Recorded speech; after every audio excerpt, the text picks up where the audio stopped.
Hari ini kita ngomongin soal apa sih, Gus? Cash atau kredit?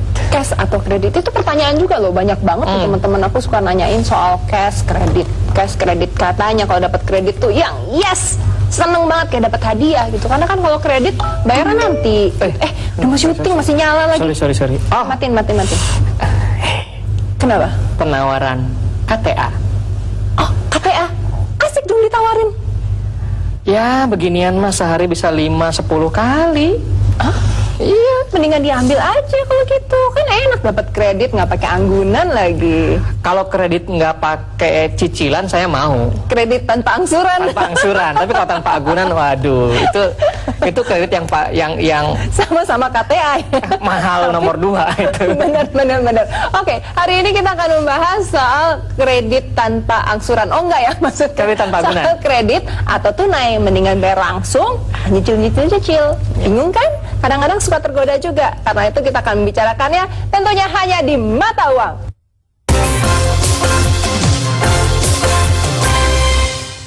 Kadang-kadang kita kepengen beli barang sesuatu, kita nggak mampu beli sekaligus, bisa nyicil, seneng banget rasanya. Atau bisa ngambil utang di tempat lain buat bayar barang yang kita inginkan. Tapi sebenarnya namanya hutang itu bagus atau enggak sih? Ya, pada prinsipnya utang itu jelek kecuali untuk produktif. Produktif itu misalnya bisa membayar cicilannya sendiri. Nah, masalahnya sekarang berhutang ini banyak yang berhutang karena untuk biaya hidup. Kalau Anda berhutang untuk biaya hidup, artinya Anda punya masalah dengan keuangan. Bener dong? Iya, benar. Untuk biaya hidup aja ngutang. Biaya hidup kan sebenarnya sehari-hari artinya setiap bulan Anda kan terus mengalami masalah. Tapi ada juga yang lebih parah loh. Apa? Berhutang untuk gaya hidup. Oh, itu malah lebih parah ya? Lebih parah lagi. Kenapa? Karena berhutang untuk gaya hidup artinya Anda akan punya utang yang jauh lebih besar. Karena membeli barang yang nggak dibutuhkan. Membeli barang untuk gengsi. Nah, iya. Itu biasanya akan cenderung kena masalah utang yang lebih besar lagi kalau kita berhutang untuk gaya hidup. Jadi berhutang untuk biaya hidup maupun untuk gaya hidup sama jeleknya. Nah, kalau gitu pada saat kita berhutang sebenarnya harus ngapain sih? Kita harus yakin banget apa yang mau dibeli atau bagaimana? Pertama, jangan ambil hutang sebelum kita tahu untuk apa uangnya. Karena kadang-kadang ada juga loh orang yang cuma seneng, oke, saya terima, ternyata ditawarin utang, saya ambil dulu deh, baru kemudian mikir utangnya buat apa ya kira-kira uangnya. No, jangan ambil hutang sebelum kita tahu persis untuk apa. Yang kedua, jangan beli barang kalau memang belum bisa beli, belum mampu untuk beli, ya kan? Tapi promonya saat itu, nanti kalau nanti lewat promonya gimana? Lihat dulu apakah betul-betul kita perlu barangnya sekarang atau barang itu menjadi seakan-akan diperlukan karena ada promo kreditnya sekarang. Oke. Jadi jangan sampai kita membeli barang sebenarnya nggak perlu-perlu amat. Hati-hati gitu ya. Bedakan ya. Kadang-kadang kita menjadi merasa perlu karena sekarang ada kesempatan untuk berhutang, membelinya dengan utang, sehingga kita merasa perlunya sekarang. Kalau sebetulnya kita kalau tidak ada kesempatan berhutang, kayaknya nggak terlalu merasa perlu. Dan kalau barang itu nggak ada juga nggak kekurangan apa-apa. Nggak kekurangan apa-apa. So itu jebakan, hati-hati. Itu sebenarnya salah satu indikator yang paling gampang ya. Kita butuh atau enggak sih barang itu. Ya, kita pikir kalau barang itu nggak ada dan ternyata kita baik-baik saja, ya tandanya nggak butuh lah ya. Nah, tapi sebetulnya kapan yang tepat pada saat kita memutuskan mengambil utang? Kita boleh ngambil utang, misalnya ketika harga kredit lebih murah dibandingkan dengan kita ambil cash. Oh, itu mana bisa? Kadang-kadang ada. Contohnya? Kadang-kadang ada. Misalnya penawaran, kadang ada penawaran elektronik. Kalau misalnya pakai kartu kredit tertentu, bisa dapat promo lagi, diskon lagi, 10% misalnya. Tapi kita tetap terpaksa harus pakai kartu kredit. Ya. Nah, kalau barang elektroniknya butuh gitu. Dan kalau barang elektroniknya butuh, biasanya kalau ini kalau lagi clearance sales ada kerjasama antara kartu kredit dengan toko, dengan merchant. Ya. Tapi hati-hati kalau kartu kredit tidak dibayar lunas, maka kemudian kita jadi punya kena bunga, ya nggak? Kena bunga. Akhirnya tidak jadi lebih murah, malah jadinya lebih mahal. Jangan sampai kita beli kompor padahal nggak pernah masak. Yes, tepat sekali. Curhat itu ya. Curhat. Yang kedua, kita juga boleh ngambil kredit ketika suku bunga sedang rendah atau ketika suku bunga akan naik.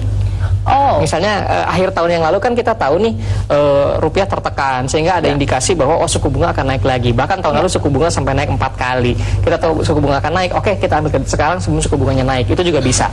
Ya, tapi tetap barangnya harus dibutuhkan. Tetap harus diperlukan karena itu yang utama. Dan yang ketiga, mungkin juga ada benefit lain ketika kita beli cash dibandingkan dengan ketika kita beli kredit dibandingkan dengan beli cash. Benefit lain misalnya kalau kita jadi nasabah sebuah perbankan, ingat bank itu senang sekali kalau misalnya kita punya uang ratusan juta di situ.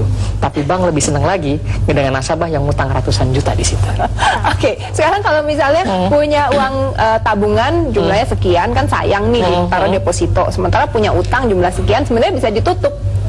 Ya. Mendingan ditutup aja atau mendingan utangnya dijalanin tapi deposito kan saya punya deposito sayang. Pertimbangannya begini, deposito bunganya berapa persen, utang bunganya berapa persen? Biasanya besaran? Ya jelas besaran bunga utang. Kalau enggak banknya rugi ya? Kalau enggak banknya rugi. Jadi kalau Anda dapat deposito yang bunganya lebih besar dibanding hutang, lebih baik ya udah deposito aja, utangnya Anda cicil. Tapi biasanya tidak ada deposito yang lebih besar bunganya dibandingkan dengan bunga utang. Oleh karena itu lebih baik tutup dulu cicilannya, sisanya baru tetap taruh deposito. Kecuali deposito itu adalah bukan uang nganggur tapi uang cadangan. Kalau itu namanya uang cadangan, Anda tetap simpan saja, silahkan tetap berhutang. Karena uang cadangan ini untuk kepentingannya untuk emergency. Emergency tetap harus ada, tetap jangan harus sampai ada. nol banget gitu ya. Betul sekali. Oke, waduh banyak banget nih tips yang ingin saya tanyakan antara tunai atau kredit. Tetap bersama kami di Mata Uang.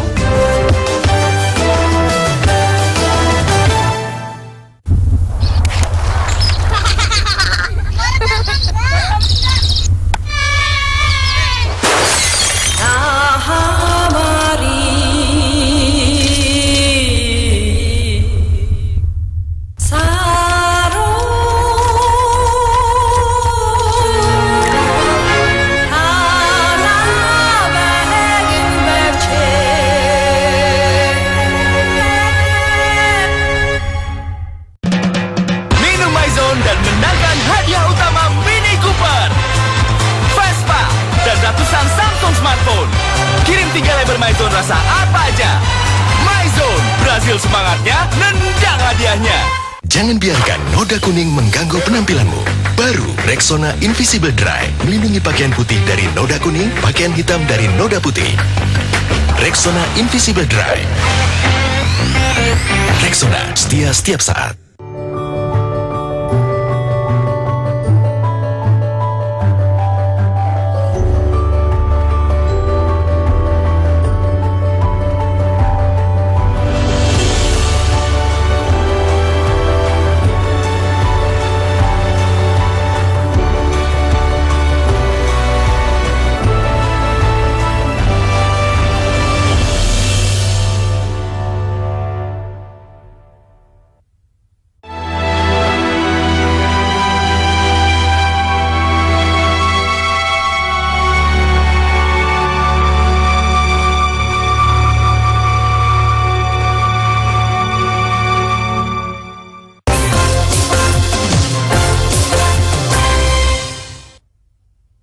Lagi bersama kami di Mata Uang. Memang membingungkan kalau bicara soal kredit atau tunai. Kadang-kadang banyak godaan kalau nggak punya cash kita kredit aja. Tapi sebetulnya saya pengen nanya juga nih Gus nih kepada masyarakat, sebetulnya barang-barang apa sih yang mereka beli secara tunai dan barang-barang apa yang mereka beli secara kredit? Silakan Intan Erlita.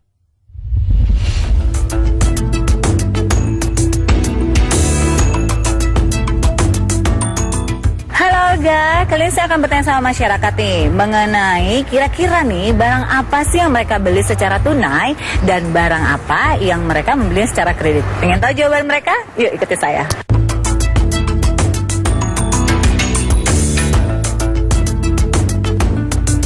Halo Bapak, dengan Bapak siapa? Doni. Pak Doni. Wah, Pak Doni kayaknya lagi borok ya, Pak? Iya, kebetulan lagi mau ngisi apartemen. Oh gitu. Oke, Pak Doni, kapan sih berbelanja atau barang-barang apa saja yang dibeli Bapak secara tunai? Saya jarang tunai. Jarang tunai. Kira-kira barang-barang apa sih Pak yang Bapak beli secara kredit? Semua. Iya. Oke, kalau Benar, gitu- saya bukan contoh yang baik. Dalam arti kata kan orang bilang, wah jangan banyak-banyak. Kalau kartu kredit saya, bank apa juga sebut aja deh. Waduh, ini kayaknya banyak banget nih. Oke, kalau gitu jadi berarti Pak Doni termasuk orang yang lebih membeli barang secara kredit. Iya. Oke, kalau gitu terima kasih banyak. Nah, saya menangkap 3 orang wanita yang pastinya yang kayaknya lagi asik untuk belanja. Saya ganggu sebentar nggak apa-apa ya? Dengan siapa ini? Dengan Wenda. Kapan sih kalian membeli barang secara tunai dan biasanya barangnya bentuknya seperti apa? Kalau secara tunai itu biasanya yang hari-hari butuh ya. Tapi kalau yang barang secondary itu biasanya saya belinya si kredit. Oke, itulah dia tadi pendapat dari masyarakat mengenai pembelian barang secara tunai atau kredit. Dan sekarang untuk tahu lebih enak mana belanja tunai atau kredit, kita dengarkan lagi perbincangan Olga. Silakan Olga. Ternyata macam-macam barang yang dibeli secara kredit. Nah, sekarang menurut gue sendiri, mendingan barang apa yang dibeli kredit dan barang apa yang dibeli. Ada rumusnya begini. Ya. Beli tunai untuk barang yang konsumtif atau barang yang turun harganya. Dan beli kredit untuk barang yang produktif atau barang yang naik harganya. Oke. Oke, contohnya begini. Kalau barang ini adalah konsumtif, tidak Baju, memberikan Anda penghasilan, sepatu. baju, sepatu, mobil sekalipun. Mobil katanya investasi, enggak ya? Mobil harganya kan turun. Iya sih, jadi nggak mungkin investasi. Kecuali pekerjaan kita sangat tergantung kepada mobilitas. Oke. Ya kan? Kalau kita kerjanya di luar, di beberapa tempat silahkan. Tapi kalau kita cuma pindah dari dari rumah kita, kemudian pindah ke garasi, dari garasi rumah ke garasi kantor, dan 8 jam kemudian 10 jam kemudian mobilnya pindah garasi, selesai, itu bukan barang produktif. Mendingan naik kendaraan umum. Itu barang konsumtif. Silakan naik mobil, tapi Anda perlakukan sebagai barang konsumtif, bukan barang produktif, karena tidak menambah gaji Anda.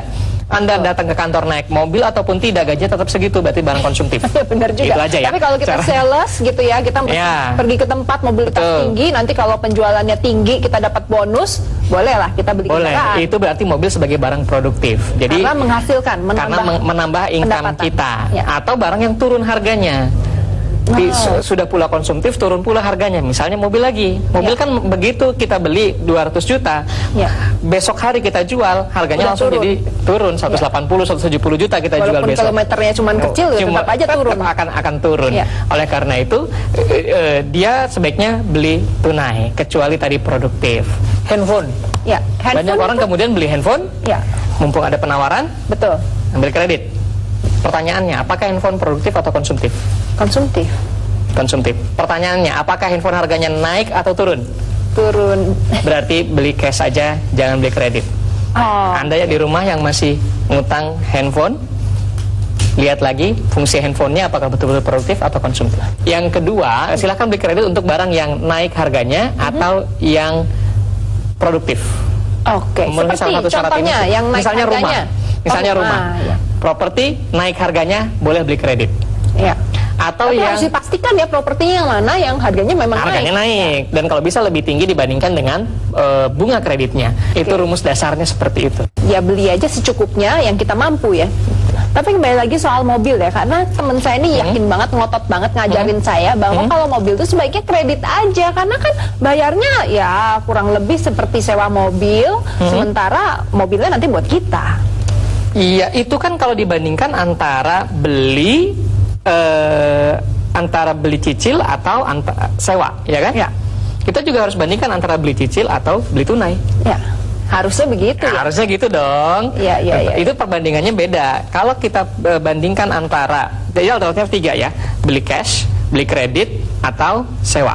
Iya. Kalau kita bandingkan sewa atau beli, tentu lebih menguntungkan beli. Karena kalau kita sewa dengan beli, sekarang kira-kira kalau sewa ya 3 sampai 5 juta per bulan. Iya. Kalau sewa, kalau cicil pun kira-kira 3-5 juta per bulan, tergantung mobilnya, tergantung jangka waktunya dan lain-lain. Artinya cicilannya sama. Jadi mestinya teman saya itu teorinya berhasil kalau misalnya saya menyewakan mobil itu. Tepat sekali. Tepat sekali. Mari kita beli, kreditannya dibayar sama yang nyewa. Betul. Mungkin teman saya aja saya suruh nyewa ya. Jadi kita modal DP saja, kemudian cicilannya kita ambil dari uang sewa, dan setelah masa sewa berakhir kita dapat fisik mobilnya untuk kita. Nah, itulah keuntungan Itu kita. keuntungannya. Karena itu kredit itu boleh kalau untuk investasi, Untuk produktif. gitu Betul, ya. betul. Jadi kita boleh kredit mobil kalau mobilnya memang bisa menghasilkan uang untuk kita. Betul. Oke. Dan banyak banget sekarang ini kita ditawarkan seperti tadi KTA. Itu sebetulnya baik atau enggak? Dia akan menjadi baik tergantung tujuannya untuk apa. Sekali lagi, jangan pernah ambil kredit sebelum tahu tujuannya untuk apa. Tujuannya boleh untuk yang produktif atau untuk beli barang yang naik harganya. Bagaimana kalau terpaksa? Ya namanya terpaksa ya. Tapi terpaksa sekali lagi tadi, apakah terpaksa untuk biaya hidup? Berarti Anda punya masalah dengan gaya hidup, dengan biaya hidup Anda, dengan penghasilan Anda, atau terpaksa untuk gaya hidup? Kalau untuk gaya hidup berarti Anda punya masalah psikologis. Kalau untuk biaya hidup Anda punya masalah keuangan. Beda.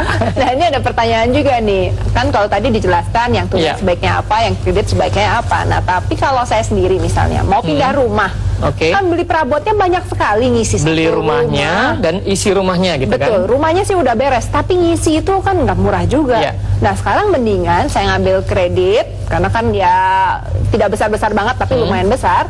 Kemudian nanti tinggal nyicil bayarnya, atau beli barangnya yang nyicil.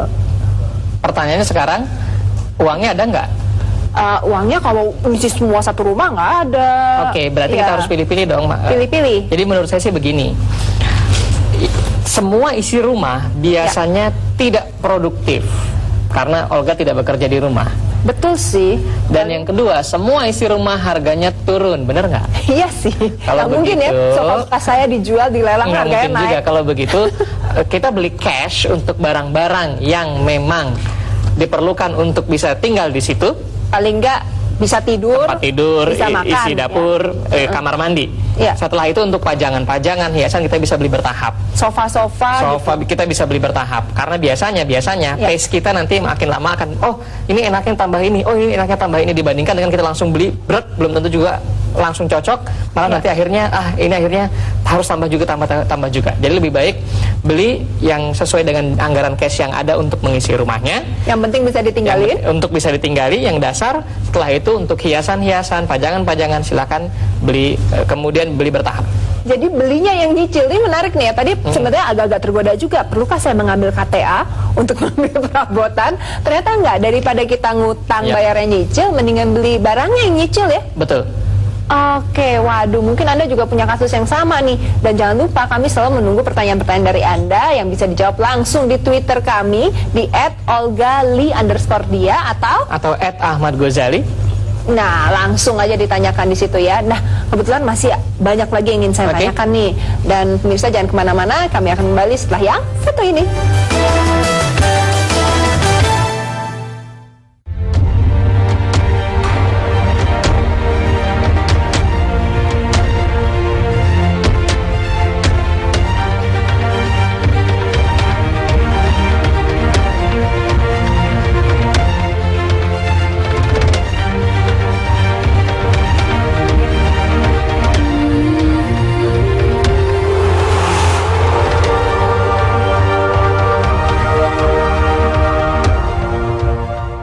Jangan biarkan noda kuning mengganggu penampilanmu. Baru Rexona Invisible Dry melindungi pakaian putih dari noda kuning, pakaian hitam dari noda putih.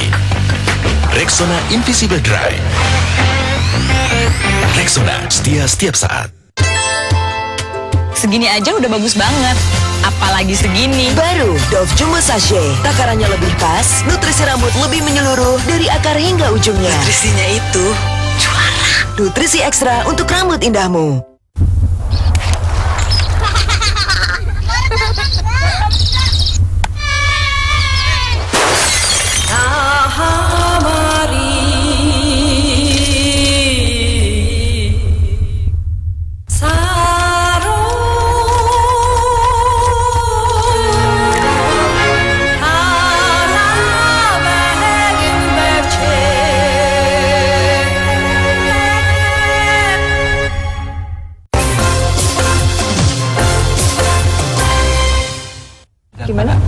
pertanyaan buat Mas. Oh, yang mengenai itu. Oh, mengenai mobil. Mobil sih yang tadi sempat diobrolin ya. Tolong ditanyain ya, tapi. Oh iya, ntar aku tanyain deh. Udah mulai Mbak? Oh iya, sebentar di sini aja dulu sekalian aja nanya. Nah, pemirsa, kebetulan sekali ini kembali lagi di Mata Uang dan salah satu guru di sini, Mas Nanto ini katanya pengen nanya sama Mas Gos. Silakan Gos. Gimana? Mas Gos, kebetulan di acara ini saya tadi menyimak gitu ya. Sebenarnya saya udah punya rencana tuh lama, tapi berkaitan dengan surprise saya kepada istri saya. Rencananya rencana apa? Jadi gini, saya pengen membelikan dia hadiah sebuah mobil. Oh, oke, untuk istri ya? Asik, romantis banget. Terus?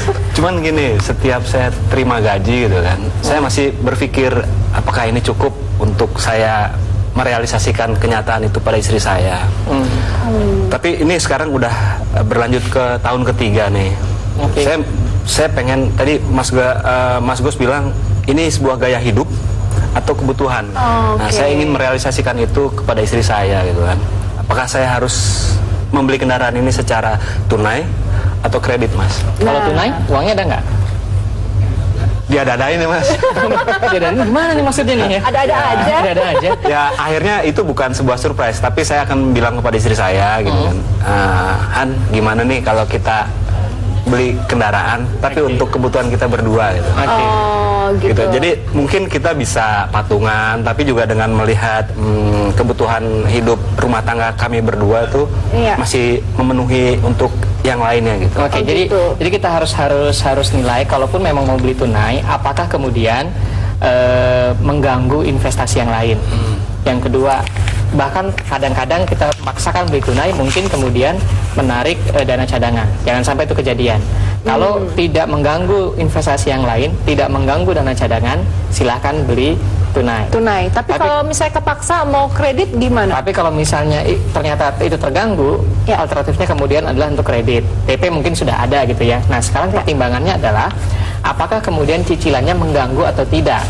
Jangan sampai surprise-nya dapat mobil tuh surprise bayar cicilan. Surprise berikutnya adalah uang dapur berkurang, ya kan? Kejutan lain itu kejutan juga sih. Rumusnya adalah cicilan tidak boleh lebih dari 1/3 penghasilan.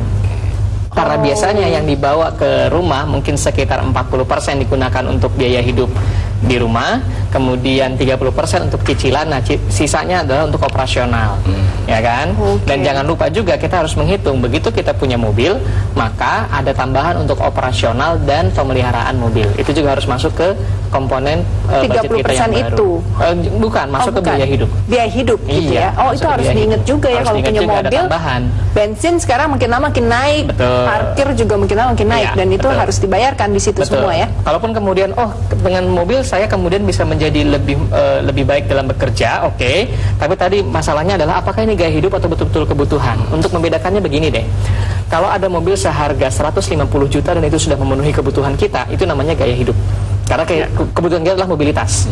Tapi kalau kemudian setelah lihat mobilnya, kayaknya saya harus upgrade nih, pengen ada TV-nya, pengen ada aksesoris ini, aksesoris itu, menjadi harganya 180 juta. Nah, kebutuhannya 150 juta, yang 30 juta adalah keinginan. Jadi pastikan kita tahu mana kebutuhan, mana keinginan. Cara bedainnya gitu. Apa yang kita perlukan adalah kebutuhan. Apa yang kita inginkan lebih itulah gengsi biasanya sih. Jangan berutang untuk gengsi. Kalau utang jangan untuk gengsi. Utang untuk kebutuhan hidup Baik, Mas. Sangat menarik. Bisa dipikirin ya. Langsung saya realisasikan, Mas. Terima kasih nih, Mas. Thank you. Iya. Emang susah ya kadang-kadang. Pertanyaan adalah kita menginginkan sesuatu, kelihatannya butuh, tapi kadang-kadang kita sulit membedakan antara ini kebutuhan atau keinginan. Kebutuhan atau keinginan seringkali nempel. Kadang kita bilang, makan itu kebutuhan sehingga tidak mungkin kemudian kita berhemat di bagian makanan. No, makan itu kebutuhan. Tapi seringkali yang kita beli adalah makanan enak. Enaknya itu adalah keinginan, ya enggak? Artinya kita jangan berhemat, jangan kemudian berpikir tidak bisa berhemat di makanan, bisa. Tapi yang kita hemat adalah enaknya, yang kita hemat adalah seleranya. Tapi kebutuhannya sendiri untuk makan, untuk nutrisi, untuk gizi itu kebutuhan, itu tidak dihemat. Itu perlu ya, Itu perlu. dimakan ya. Makan itu kebutuhan, enak itu keinginan. Makan itu kebutuhan, makan itulah keinginan. Hati-hati. Oke, nah sekarang jadi kalau buat kita semua untuk menyikapi namanya hutang dan kredit itu sebenarnya nggak susah-susah banget. Betul. Yang susah itu adalah menahan keinginan kita untuk membeli barang di luar kemampuan untuk membayarnya. Karena hutang atau kredit itu sebetulnya cuma masalah hitung-hitungan dan semua juga logika. Ya. Tapi emosi kita ketika menentukan saya harus beli sekarang, saya bisa tunda ini atau tidak, itu keputusan yang biasanya sih lebih kepada masalah emosi. Maka lebih banyak masalah hutang itu karena masalah emosi. Oke, satu pertanyaan terakhir. Kalau misalnya dapat uang lebih bonus misalnya, lebih baik buat lunasin utang atau buat invest? Nah, oke. Kebetulan saya punya kasus begini. Ada klien juga yang begitu ya. Dia pun dapat bonus besar, sedangkan dia punya cicilan KPR. Mana pilihannya? Lebih baik bonusnya kemudian diinvestasikan saja, atau dia lunasi KPR-nya. Oke, yang bisa kita lakukan begini. Kita hitung dengan rasional saja. Berapa sih bunga KPR? Misalnya bunga KPR 12%. Lalu pilihan investnya kemana? Ingat, ini cuma tentang pilihan, ya enggak? Oh, kalau saya investnya belum tahu juga mau kemana. Kalau begitu mendingan lunasi KPR-nya. Tapi kalau kemudian dia punya pilihan, oke, saya punya pilihan untuk invest dan ternyata hasilnya sekitar 15%. Kalau begitu Anda invest saja sekaligus. Jadi selalu pilihannya investnya kemana, baru kita bisa jawab apakah lebih baik cicilannya dilunasi atau diinvestasikan saja. Tapi ingat, ini yang sering orang lupa. Kalau Anda memilih untuk kemudian lunasi saja hutangnya sekaligus, oh kalau gitu saya nggak usah invest dong. No, ketika kita lunasi KPR-nya sekaligus, ingat kita kan udah biasa nyicil ya nggak? Ya. Nah cicilan itu harus Anda gunakan sebagai investasi bulanan. Jadi sebetulnya kita memindahkan yang tadinya kita mau invest sekaligus, lunasi utangnya, lalu kita invest bulanan dari budget untuk cicilan KPR. Jadi jangan kemudian asik nggak nyicil, bisa beli baju enggak ya? No, kita jadi harusnya tetap invest bulanan. Itu penggantinya. Itu jadi antara emosi, antara kebutuhan, dan yang satu paling penting adalah disiplin. Kalau memang biasa nyicil, uangnya jangan dipakai buat yang lain. Cicilan itu kalau misalnya sudah lunas, dialihkan jadi investasi yang lain lagi gitu. Ada banyak sekali jenis investasi yang akan selalu kita bahas dalam mata uang. Oke, kalau gitu semua udah nggak bingung lagi masalah tunai dengan kredit, tapi mungkin hal-halnya boleh diingatkan sekali lagi. Ada 3 kondisi di mana Anda boleh ambil barang secara kredit. Yang pertama, untuk barang yang sifatnya produktif atau yang naik harganya. Yang kedua, Anda boleh kredit kalau misalnya suku bunga kredit ternyata lebih rendah dibandingkan dengan investasi Anda. Dan yang ketiga, Anda boleh ambil barang produktif yang bisa membiayai cicilannya sendiri. Sebaliknya juga, untuk barang yang sifatnya turun harganya, atau untuk investasi, kalau Anda bisa investasi yang ternyata tidak lebih besar dari suku bunga kredit, lebih baik Anda ambil cash. Dan yang ketiga, Anda juga lebih baik ambil cash kalau tidak bisa disiplin untuk membayar cicilan. Oke, disiplin itu memang paling penting ya. Kalau enggak nanti telat bayar berbuka malah bunganya lebih besar lagi. Oke, baiklah pemirsa, setelah perbincangan kita dalam mata uang, dan kami akan kembali menjumpai Anda minggu depan, dan kita akan kembali ngobrol-ngobrol soal tips dan trik pengelolaan keuangan yang lebih baik untuk masa depan kita. Tentunya hanya di Mata Uang.